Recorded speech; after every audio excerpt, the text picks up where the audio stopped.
નમસ્કાર, આપ જોઈ રહ્યા છો જીએસટીવી નેશનલ પ્લસ બુલેટિન સાથે હું મનોજ।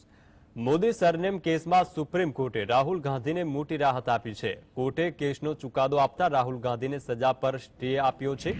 રાહુલ ગાંધીને રાહત આપતા ન્યાયાધીશે કહ્યું છે કે જ્યાં સુધી અપીલ સેશન કોર્ટમાં પેન્ડિંગ ન હોય ત્યાં સુધી અમે રાહુલની સજા પર રોક લગાવી છે। રાહુલ ગાંધીને રાહત મળવા પર કોંગ્રેસે કહ્યું આ નફરત સામે પ્રેમની જીત થઈ છે। રાહુલ ગાંધીના કેસની સુનાવણી જસ્ટિસ બી.આર.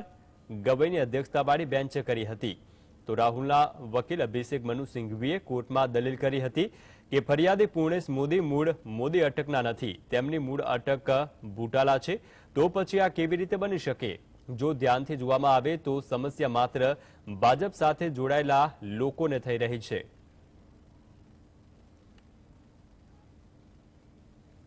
तो trial court and high court ने फुल सेंटेंस किया है, उसमें बोध भी है, फाइन प्लस सेंटेंस। तो उन्होंने वो क्यों किया है?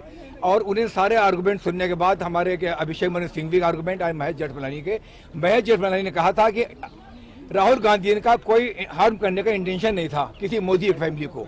और मनोज मोदी ने जो मैटर डाला है वो खुद मोदी नहीं है बल्कि एक गुटका परिवार से आते हैं, जो कि ट्रायल कोर्ट में ये बात उन्होंने एडमिट करी है। उन्होंने सारा पढ़ के सुनाया कि पैरा नंबर ये वॉल्यूम इस पे यहाँ पर इन्होंने अपने आप को ये एडमिट किया है। एक तो ये मोदी परिवार से नहीं आते, ये बनता नहीं है केस।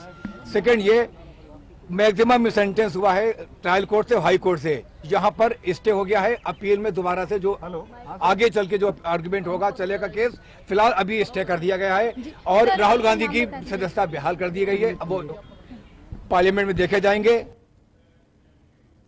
तो आ तरफ फरियादी पूर्णेश मोदीए राहुल गांधीની સજા અરજી પર પ્રતિક્રિયા આપતા કહ્યું છે કે હાઈકોર્ટમાં સ્ટે માટે રાહુલ ગાંધીએ અરજી કરી હતી, જે બાદ સુપ્રીમ કોર્ટે રાહુલ ગાંધીની સજા પર રોક લગાવી છે।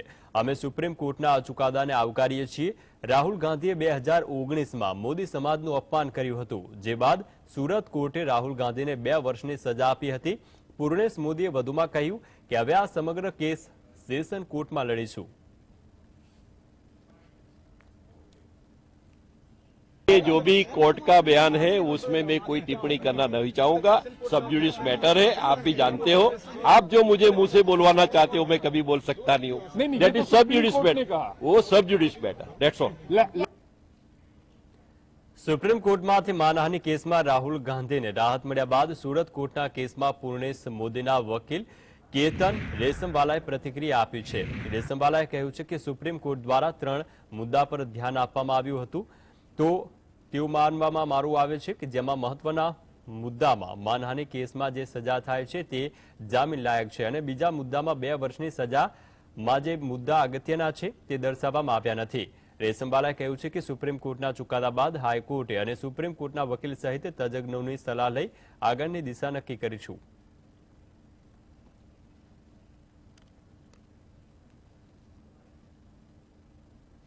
नामदार सुप्रीम कोर्ट द्वारा 3 मुद्दा पर ध्यान વધારે આપવામાં આવ્યું એવું હાલમાં મારું માનવું છે। પહેલો મુદ્દો એવો છે કે ગુનો જામીન લાયક છે। બીજો મુદ્દો એવો છે ગુનો જે છે બદનક્ષી અંતેનો એ જામીન લાયક ગુનો છે।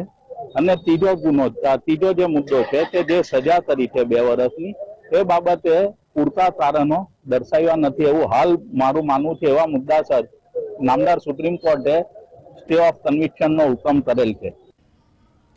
राहुल गांधी ने मानहानि केस में सुप्रीम कोर्ट तरफथी मोटी राहत मळी छे। राहत मळ्या बाद राहुल गांधीए ट्वीट करी जणाव्युं के कोईपण संजोगोमां हूँ मारी जवाबदारी भूलीश नहीं।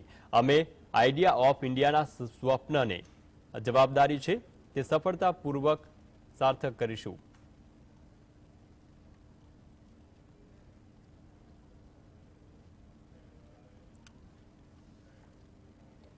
सुप्रीम कोर्टे राहुल गांधी ने मानहानि केस में मोटी राहत आपी है। आ मामले कांग्रेस सांसद अधीर रंजन चौधरीए प्रतिक्रिया आपता कह्युं छे के राहुल गांधी सामे रचवामां आवेल समग्र साजिश फेल थई छे। थोड़ा समय पहला कांग्रेसना नेताओए स्पीकर साथे मुलाकात करी अने राहुल गांधीनो मुद्दो संसदमां उठाव्यो, जे बाद सुप्रीम कोर्टे राहुल गांधीने मानहानि केसमां मोटी राहत आपी सजा पर रोक लगावी हती।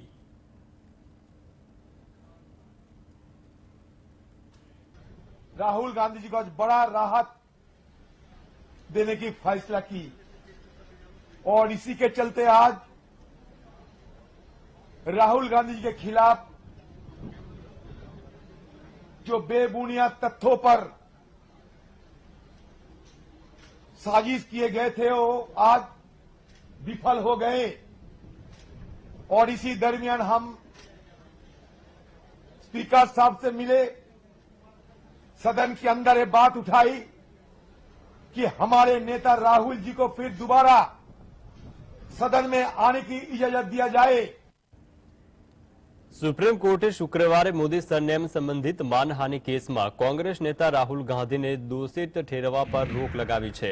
આવી સ્થિતિમાં કોંગ્રેસના પૂર્વ અધ્યક્ષ રાહુલ ગાંધીની લોકસભાની સદસ્યતા પુનઃસ્થાપિત કરવાનો માર્ગ મોકળો થયો છે। આ અંગે રાહુલ ગાંધીએ કહ્યું છે કે સત્યની જીત થાય છે, આજે નહીં તો કાલે, કાલે નહીં તો આવતીકાલે સત્યની જીત થશે। મારો માર્ગ સ્પષ્ટ છે, આગળ મારે શું કરવું છે અને મારું શું કામ છે બધું જ મારા મનમાં સ્પષ્ટ છે।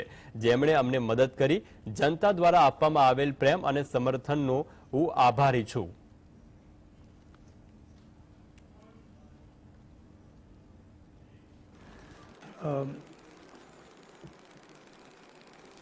आज नहीं तो कल, कल नहीं तो परसों सच्चाई की जीत होती है। मगर जो भी हो, मेरा रास्ता तो क्लियर है। मुझे क्या करना है, मेरा क्या काम है, उसके बारे में मेरे दिमाग में बिल्कुल क्लैरिटी है। जिन लोगों ने हमारी मदद की और जनता ने जो प्यार और सपोर्ट दिया, उसके लिए मैं बहुत बहुत धन्यवाद करता हूं। Thank you. બોમ્બે હાઈકોર્ટના જસ્ટિસ રોહિત બી દેવે હાઈકોર્ટમાંથી રાજીનામું આપ્યું છે। બોમ્બે હાઈકોર્ટની નાગપુર બેન્ચમાં બેઠેલા જસ્ટિસ રોહિત બી દેવે રાજીનામું આપી અને માફી પણ માંગી છે। તેમણે કહ્યું છે કે મારા મનમાં કોઈના માટે કડવાશ નથી, હું કોઈની ખરાબ પરવા કરતો નથી। જો કોઈને દુઃખ પહોંચાડ્યું હોય અથવા મારા શબ્દોને કાર્યથી કોઈને દુઃખ પહોંચ્યું હોય તો હું તેના માટે માફી માંગુ છું। કોર્ટમાં કેસની સુનાવણી દરમિયાન તેમણે રાજીનામું આપ્યું અને કહ્યું કે હું મારા સ્વાભિમાન વિરુદ્ધ કામ નહીં કરી શકું। જસ્ટિસ રોહિત દેવે અનેક મહત્વના કેસોની સુનાવણી કરતી બેન્ચના ભાગીદાર રહી ચૂક્યા છે।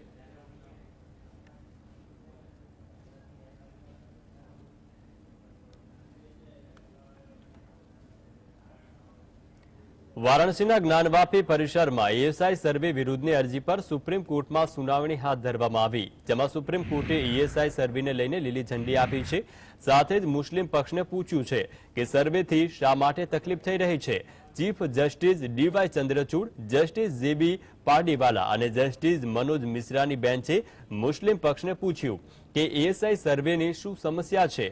બીજી તરફ અલ્હાબાદ હાઈકોર્ટ તરફથી લીલી ઝંડી મળ્યા બાદ આર્કિયોલોજીકલ સર્વે ઓફ ઇન્ડિયા દ્વારા વારાણસીની જ્ઞાનવાપી મસ્જિદમાં ગુરુવારથી સર્વે શરૂ કરવામાં આવ્યો છે।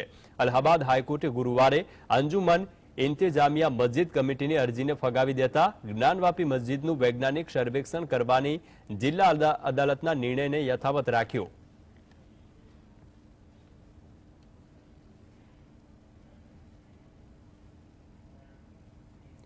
દિલ્હી લીકર કૌભાંડ કેસમાં મનીષ સિસોદિયાને સુપ્રીમ કોર્ટે ઝટકો આપ્યો છે। તો સુપ્રીમ કોર્ટે મનીષ સિસોદિયાને ગુરુવારે પણ વચગાળાના જામીન ન આપ્યા। આ કેસ મુદ્દે હવે 4 સપ્ટેમ્બરે વધુ સુનાવણી હાથ ધરવામાં આવશે। દિલ્હીના પૂર્વ ડેપ્યુટી સીએમ મનીષ સિસોદિયાની ઈડી અને સીબીઆઈ બંને કેસમાં જામીન પર સુપ્રીમ કોર્ટમાં સુનાવણી હાથ ધરાઈ હતી। જસ્ટિસ સંજીવ ખન્નાની અધ્યક્ષતાવાળી બેન્ચે સુનાવણી હાથ ધરી હતી।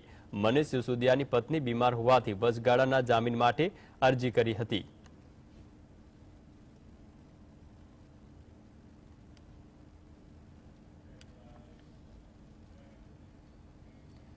National capital territory of Delhi bill 2023 લોકસભામાં પસાર થઈ ગયું છે। બંને પક્ષોના કુલ 26 સાંસદોએ ચર્ચામાં ભાગ લીધો। આ બિલ પર ચર્ચા દરમિયાન રાષ્ટ્રવાદી કોંગ્રેસ પાર્ટી એનસીપી સાંસદ સુપ્રિયા સુલે ખૂબ જ આક્રમક રીતે જોવા મળ્યા। લોકસભા સાંસદ સુપ્રિયા સુલે ભાજપને 4 પ્રશ્ન કર્યા। અરવિંદ કેજરીવાલનું સમર્થન કરીને સુપ્રિયા સુલે સરકારને 4 પ્રશ્નો કર્યા, જે દરમિયાન તેમની આંખમાં પાણી આવી ગયા હતા। જેમાં આ પ્રકારના પ્રશ્નો હતા: દિલ્હીને સંપૂર્ણ રાજ્ય બનાવવાની વાત પર શું કહેશો? જમ્મુ અને કાશ્મીર સંપૂર્ણ રાજ્ય તો 3 ભાગ કેમ? જનાદેશની વાતો પછી દિલ્હીમાં મળેલ જનાદેશનું શું? આરોપો એકતરફી કેમ લાગે છે?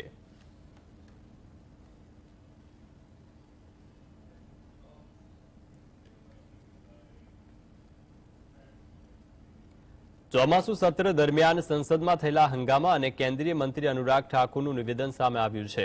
તેમણે વિપક્ષ પર આક્ષેપ કરતા કહ્યું છે કે સંસદના 15 દિવસ બગડ્યા પછી જ્યારે તેઓએ દિલ્હી બિલ વિશે વાત કરવાનું શરૂ કર્યું ત્યારે બધા આવ્યા, પરંતુ ન કોઈ દલીલ થઈ, ન કોઈ તેમની વાત યોગ્ય રીતે રજૂ કરી શક્યા. અત્યાર સુધી વિપક્ષે દેશને ભ્રમિત કરવાનું કામ કર્યું છે. દેશનો સમય અને પૈસા વેડફ્યા છે.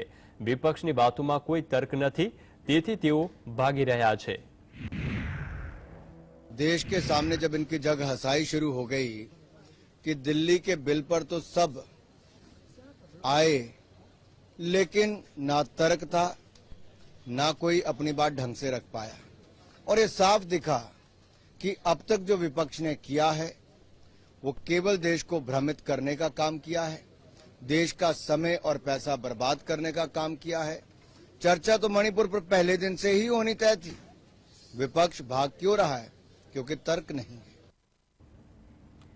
સમાજવાદી પક્ષના નેતા શિવપાલસિંહ યાદવે લોકસભામાં યુપીમાંથી 80માંથી 50 બેઠક જીતવાનો આશાવાદ વ્યક્ત કર્યો છે. તેમણે જણાવ્યું છે કે વિરોધ પક્ષના ગઠબંધન ઇન્ડિયામાંથી નીતિશ કુમાર, લાલુ પ્રસાદ યાદવ અથવા અખિલેશ યાદવમાંથી કોઈ પણ નેતા વડાપ્રધાન પદના ઉમેદવાર બની શકે છે. તેમણે જણાવ્યું કે ભારતીય જનતા પાર્ટીના નેતાઓ દેશના ન્યાયતંત્ર બંધારણને નથી માનતા. તેઓ ન્યાયતંત્રના ચુકાદાની પણ રાહ જોતા નથી. એ પહેલા જ નિવેદનો આપવાનું શરૂ કરી દે છે.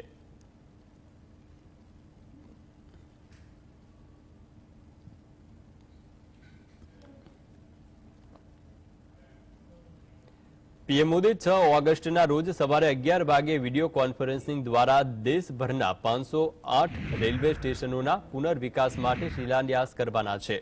આ પુનર્વિકાસ કાર્ય અમૃત ભારત સ્ટેશન યોજના હેઠળ કરવામાં આવશે. આ યોજના હેઠળ દેશભરમાં કુલ 1309 સ્ટેશનો છે, તેનો પુનર્વિકાસ કરાશે. આ યોજના હેઠળ વડાપ્રધાન દ્વારા 508 સ્ટેશનોના પુનર્વિકાસનું કામ કરવામાં આવી રહ્યું છે. આ અંતર્ગત કુલ ખર્ચ 24,470 કરોડ રૂપિયાથી વધુ થશે. શહેરની બંને બાજુના યોગ્ય સંકલન સાથે આ સ્ટેશનોને સિટી સેન્ટર્સ તરીકે વિકસાવવા માટે માસ્ટર પ્લાન પણ તૈયાર કરવામાં આવ્યો છે.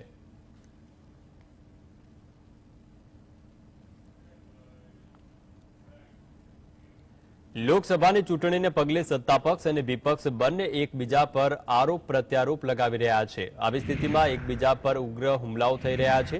આવી સ્થિતિમાં એકબીજા પર ઉગ્ર હુમલાઓ થતા વડાપ્રધાન મોદીએ વિપક્ષી ગઠબંધન ઇન્ડિયા પર નવીનતમ હુમલો કર્યો. પીએમ મોદીએ વિરોધ પક્ષના ગઠબંધનને નવું નામ આપ્યું છે.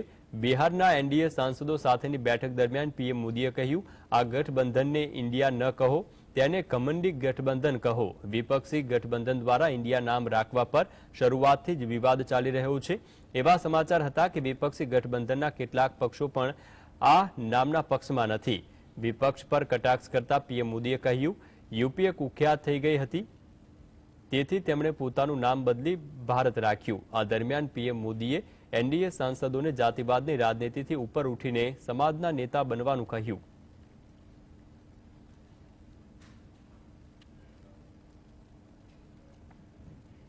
હરિયાણાના મેવાત નુહમાં રમખાણો બાદ હવે પોલીસ સફાળી જાગી છે. રમખાણોની પ્રારંભિક તપાસ બાદ પોલીસે રોહિંગ્યો અને નુહમાં ગેરકાયદેસર ઘૂસણખોરો વિરુદ્ધ મોટી કાર્યવાહી કરી છે.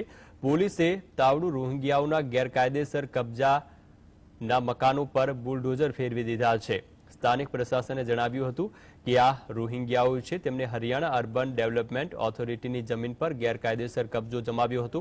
આટલું જ નહીં, પ્રારંભિક તપાસમાં આ લોકો હિંસામાં સામેલ હોવાનું પણ જાણવા મળ્યું. આવી સ્થિતિમાં પોલીસે બુલડોઝર વડે 200થી વધુ ઝૂંપડાઓ તોડી પાડ્યા છે.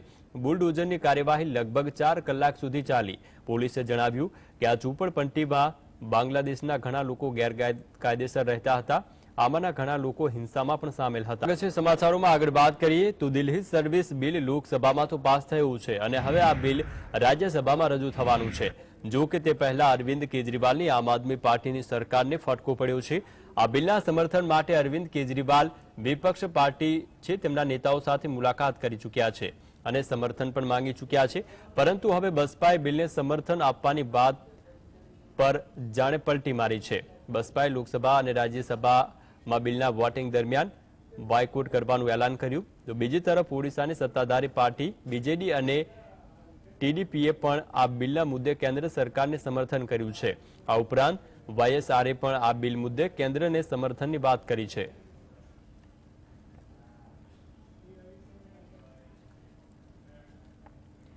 કેન્દ્રીય મંત્રી સ્મૃતિ ઈરાનીએ G20 અંગે વાત કરતા જણાવ્યું છે કે G20 સંવાદના ઇતિહાસમાં પહેલી વખત મહિલાઓની આગેવાની હેઠળના એજન્ડા વાતચીતના કેન્દ્રમાં રહ્યા છે।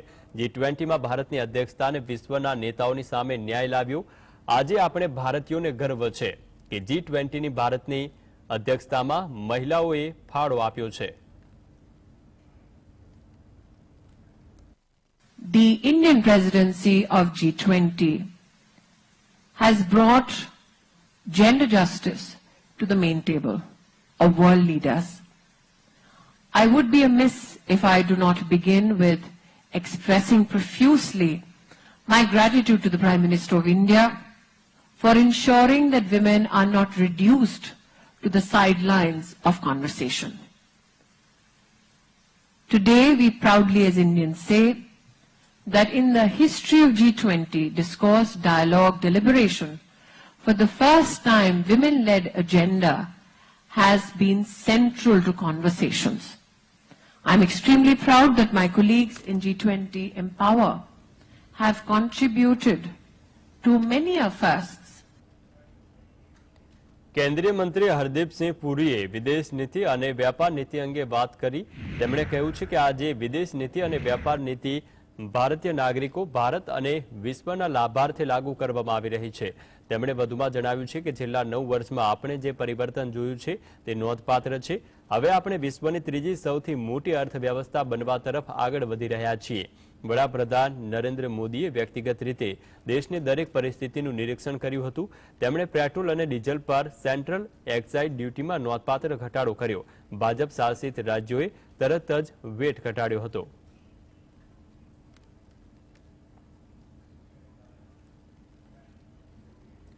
થોડા દિવસ પહેલા જયપુર મુંબઈ એક્સપ્રેસમાં એક જવાનના ગોળીબારમાં 4 લોકોને મોત થયા હતા અને બાદ આરપીએફે મોટો નિર્ણય લીધો છે। હવે આરપીએફ જવાનોને યાત્રા દરમિયાન AK-47 રાઇફલ સાથે રાખવાની મંજૂરી નહીં આપવામાં આવે, તેના બદલે હવે તેમને પિસ્તોલ રાખવાની મંજૂરી આપવામાં આવશે। હાલમાં રેલવેના 2 ઝોને આ નિર્ણય કર્યો છે। મધ્ય રેલવે અને પશ્ચિમ રેલવે આ સંદર્ભે એસ્કોર્ટ પાર્ટીને તાલીમ આપવા માટે સૂચનાઓ જારી કરી છે। તો 31મી જુલાઈના રોજ બનેલી દર્દનાક ઘટના બાદ રેલવેએ આ નિર્ણય કર્યો।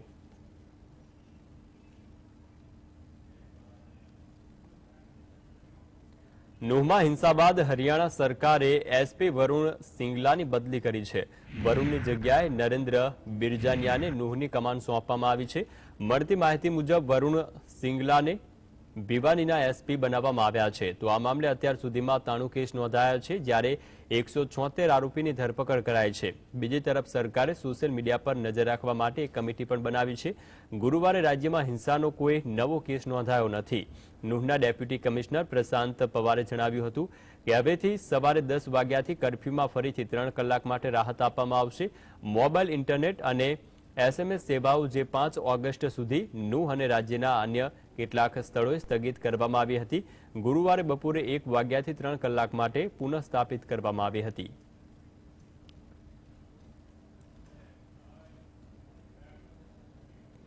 એક બાજુ જ્યાં મણિપુરમાં હિંસા મુદ્દે દેશનું રાજકારણ ગરમાયેલું છે, ત્યાં બીજી બાજુ ફરી એકવાર મણિપુરમાં હિંસક ટોળાએ પોલીસ ચોકી પર હુમલો કર્યો।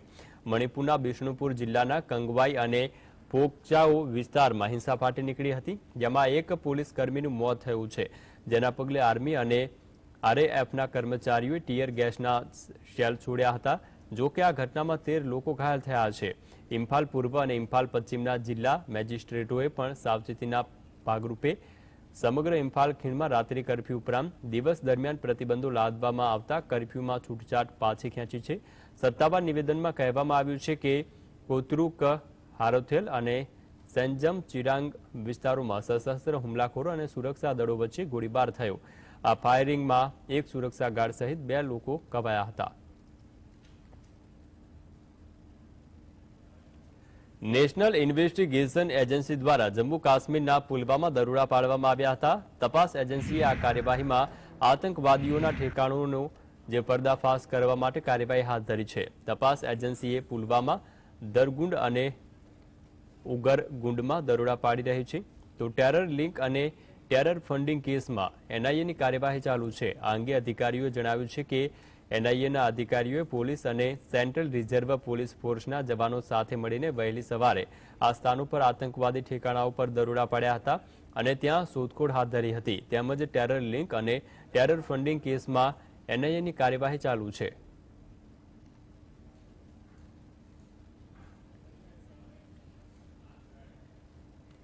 જમ્મુ કાશ્મીરમાંથી ગુમ થયેલા આર્મી જવાન નાવેદ અહમદ વાનીને સફળતાપૂર્વક બચાવી લેવામાં આવ્યું છે.